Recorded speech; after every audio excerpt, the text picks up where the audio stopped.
बिस्मिल्लाहिर्रहमानिर्रहीम। अस्सलाम वालेकुम। कैसे हैं आप सब? Welcome back to my channel cook like star. आज हम आपके साथ बहुत ही मज़े की वेजिटेबल कचौरी की रेसिपी शेयर कर रहे हैं, जो खाने में मज़ेदार होने के साथ साथ बनाने में भी बेहद आसान है। और हम इसे और आसान तरीके से बनाना शुरू करते हैं और बाज़ार से बहुत ज़्यादा अच्छी और बहुत ही कम दाम में बन के तैयार होगी।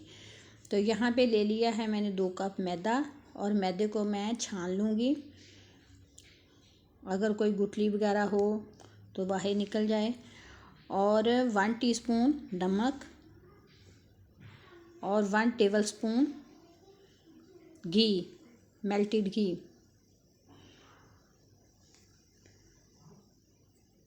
ये डाल के तो इन सब चीज़ों को पहले अच्छे से मिक्स कर लेंगे। और फिर ये नीम गर्म पानी है मेरे पास, इसके साथ हम जो कचौरी की डो है उसको बना लेंगे। बहुत ज़्यादा आटा जो है वो सख्त नहीं गूँधेंगे, बस जैसा रोटी का आटा होता है ना वैसा ही गूँधेंगे। तो आटा मैंने गूँध लिया है। अब इसके ऊपर मैं हल्का सा ऑयल लगा दूँगी ताकि ये ऊपर से खुश्क ना हो। फिर ऊपर से कवर करके तो तकरीबन आधे घंटे के लिए एक साइड पे रख देंगे। जब तक आटा सेट हो रहा है तब तक हम इसकी फिलिंग तैयार कर लेंगे। और एक पैन में मैंने डाल दिया है 2 टेबलस्पून ऑयल और 1 टीस्पून ज़ीरे को हम रोस्ट करेंगे और इसमें से अच्छी सी खुशबू आने लग गई है। अब मैं इसमें कुछ वेजिटेबल डाल दूँगी। और ये गाजर है तकरीबन 2-3 टेबलस्पून, जिसको मैंने छोटा छोटा चॉप कर लिया था। और इसके अलावा इसमें डालूँगी प्याज, ये भी 2-3 टेबलस्पून है। तो साथ साथ हम इसे मिक्स करते जाएंगे और साथ साथ ही डालते जाएंगे। ये बंद गोभी है आधा कप और शिमला मिर्च ये भी 2-3 टेबलस्पून है। सब्जियां सारी मैंने डाल दी हैं। तो अब मैं इसमें कुछ स्पाइस डालूँगी और यहाँ पे डाल रही हूँ नमक 1 टीस्पून और कुटी हुई लाल मिर्च 1 टीस्पून, वाइट पेपर 1 टीस्पून और हल्दी 1/2 टीस्पून। और इसके अलावा है धनिया 1 टीस्पून। तो ये इन सब चीज़ों को डाल के अच्छे से मिक्स कर लेंगे। स्पाइस अपनी टेस्ट के मुताबिक थोड़े या ज़्यादा कर सकते हैं। मसाले हमारे अच्छे से मिक्स हो गए हैं। अब मैं इसमें डाल दूँगी आलू, जिसको मैंने ग्रेट कर लिया था, पहले अच्छे से उबाल लिया था, उबाल के ठंडे कर लिए थे, फिर मैंने इनको ग्रेट कर लिया। ये आधा किलो हैं। और हरी मिर्च 2-3 और थोड़ा सा धनिया। इन सब चीज़ों को डाल के अच्छे से मिक्स कर लेंगे। अगर वेजिटेबल भी कोई पसंद नहीं है तो उसको स्किप कर सकते हैं, अगर कोई ऐड करनी है तो इसमें ऐड कर सकते हैं। तो यहाँ पे स्टफिंग हमारी तैयार हो गई है, इसको ठंडा होने के लिए रख देते हैं। और जो है डो बना के रखी हुई वो भी सेट हो गई है। डो को हम 2 हिस्सों में डिवाइड कर लेंगे और फिर एक हिस्से का पेड़ा बनाएंगे और रोटी की तरह बेलेंगे और इसकी एक लंबी सी रोटी रेक्टेंगल शेप में बना लेंगे। अब इसके ऊपर मैं हल्का हल्का सा घी लगाऊंगी। ऑयल भी लगा सकते हैं, मगर घी से ज़्यादा क्रिस्पी और ज़्यादा मज़े की बनेगी। तो घी को मैंने फैला दिया है सारी रोटी के ऊपर और ऊपर मैदा डस्ट कर दिया है। मैदे को अच्छे से डस्ट करेंगे और इसे एक बड़ा सा रोल बना लेंगे। चैनल पर नए हैं तो चैनल को सब्सक्राइब करना और वीडियो को लाइक और शेयर करना मत भूलें और अपने फैमिली मेम्बर और दोस्तों के साथ शेयर करें। तो यहाँ पे रोल मैंने सेट कर लिया है, ये देखें। और अब हम इसके छोटे छोटे से पेड़े बना लेते हैं। तो ये देखें कितना अच्छा सा फूल बन गया है। एक पेड़ा उठाएं और उसे हाथ की मदद से ही प्रेस करें। ये छोटा सा वो स्क्वायर शेप में बन जाएगा। तो अब एक एक कोना उठाएं, वो सेंटर में रखें, फिर उससे अपोजिट साइड में उठाएं। तो इस तरह करते करते 4 कोने बन जाएंगे। फिर वही 4 कोने जो हैं वो एक दूसरे के अपोजिट साइड में उठाएं और सेंटर में दबा दें। तो इस तरह हमारा एक छोटा सा पेड़ा बन जाएगा। तो ये देखें, दूसरा भी मैं बना के दिखाती हूँ।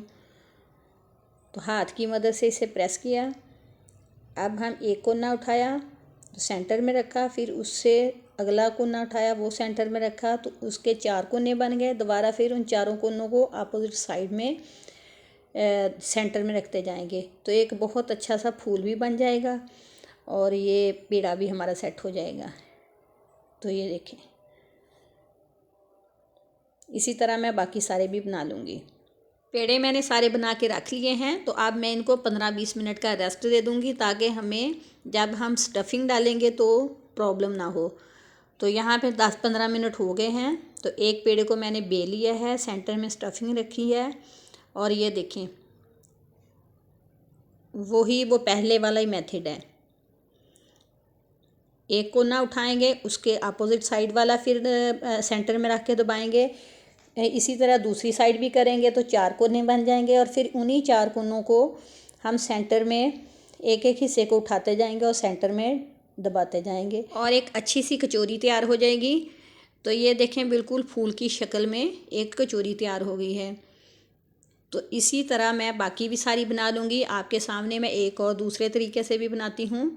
पेड़े को उठाएंगे, उसको बेलेंगे और सेंटर में स्टफिंग रखेंगे, और इस तरह कोने दबाते जाएंगे। इस तरह रिबन की तरह ना रोल करते जाएंगे,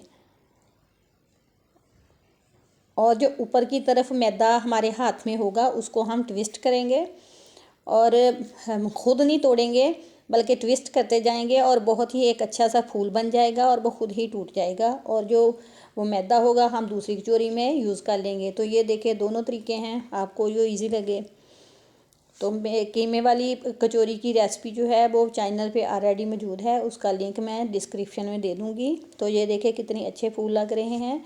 यहाँ पे ऑयल मैंने गर्म होने के लिए रख दिया था, तो अब मैं इसमें कचौरी डाल दूँगी। तो ये बिल्कुल लो आंच पे फ्राई होंगी, बिल्कुल लो आंच पे। आंच अगर तेज़ होगी तो ये क्रिस्पी नहीं बनेगी। जो अंदर मटेरियल डाला है वो तो हमारा ऑलरेडी पका हुआ है, मगर हमें इसे बाहर से क्रिस्पी करना है। तो ये लो आंच में ही मज़े की बनेगी और इसकी एक एक लेयर खुलेगी। तो यहाँ पे मैंने इसकी साइड चेंज कर दी है। तो ये देखें कितना अच्छा कलर आया है। आप देख सकते हैं कि कितनी लो आंच पे ये हमारी कचौरियाँ फ्राई हो रही हैं। तो इससे ज़्यादा आंच तेज़ हमने नहीं करनी, बिल्कुल लो आंच पे ही करनी है। तो यहाँ पे ये फ्राई हो गई हैं, तकरीबन 15 से 20 मिनट लगेंगे इनको फ्राई होते हुए। तो अब मैं इन्हें निकाल लूँगी। ये देखें माशाल्लाह से कितना अच्छा और प्यारा सा गोल्डन सा कलर आ गया है। तो आप जाएं, बनाएं, खुद खाएं, घर वालों को खिलाएं या बच्चों को लंच बॉक्स में दें। और हाँ, इन्हें फ्रीज़ कर सकते हैं, ये 2-3 माह तक तो इजीली चल जाएंगी, और आप शाम की चाय भी इंजॉय कर सकते हैं। और ये रमज़ान स्पेशल भी है, रमज़ान में भी चल सकती हैं। तो आपको मैं इसके अंदर का रिज़ल्ट दिखा देती हूँ कि ये कितनी यमी लग रही है अंदर से। तो आप बनाएं, इंजॉय करें, हमें इजाज़त दें, दुआओं में याद रखें। फिर मिलेंगे ऐसी ही आसान मज़ेदार वीडियो। तक के लिए अल्लाह हाफिज़।